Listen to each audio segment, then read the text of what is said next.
গোছল না করে ৩২ বছর ভারতের এক সাধক করেছেন এমন রেকর্ড। উত্তরপ্রদেশের প্রয়াগরাজে এবারের মহাকুম্ভ মেলার মূল আকর্ষণ হয়ে উঠেছেন সাধক গঙ্গাপুরী মহারাজ।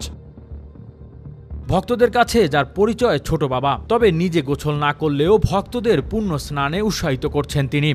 জানা গেছে ভারতের ৩ নদীর মোহনায় মহা আড়ম্বরে শুরু হতে যাচ্ছে মহাকুম্ভ মেলা। সনাতন ধর্মাবলম্বীদের জন্য বিশেষ তাৎপর্যপূর্ণ এই আয়োজন যোগ দিতে এরই মধ্যে হাজির হতে শুরু করেছেন তীর্থযাত্রীরা। আর সেখানে হাজির হয়েছেন আসামের কামাখ্যা পীঠের ৫৭ বছর বয়সী গঙ্গাপুরী মহারাজ।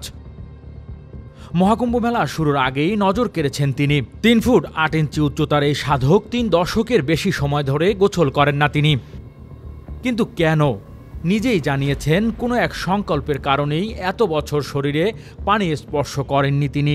প্রয়াগরাজে পুরো সময় ভক্তরা ঘিরে রাখছেন ছোট বাবাকে। তাকে নিয়ে কৌতূহলেরও কম নয় তীর্থযাত্রীদের মাঝে। নিজে ৩২ বছর গোছল না করলেও ভক্তদের অবশ্যই সে পথে না হাঁটার পরামর্শ দিয়েছেন তিনি। গঙ্গা, যমুনা ও সরস্বতী নদীর তীরে প্রয়াগরাজ, হরিদ্বার ও নাসিকে ১২ বছর পর আয়োজিত হয় সনাতন ধর্মাবলম্বীদের আধ্যাত্মিক সাধকের সবচেয়ে বড় মিলন মেলা। এতে সারা বিশ্ব থেকে জড়ো হয় কোটি কোটি তীর্থযাত্রী, পর্যটক। আগামী ১৩ জানুয়ারি থেকে ২৬ ফেব্রুয়ারি প্রায় ১.৫ মাস ধরে চলবে ইউনেস্কোর সংস্কৃতির ঐতিহ্য তালিকাভুক্ত এই মহাকুম্ভ মেলা।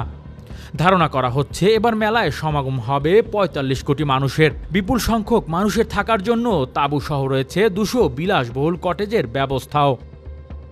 Desk report, metro TV.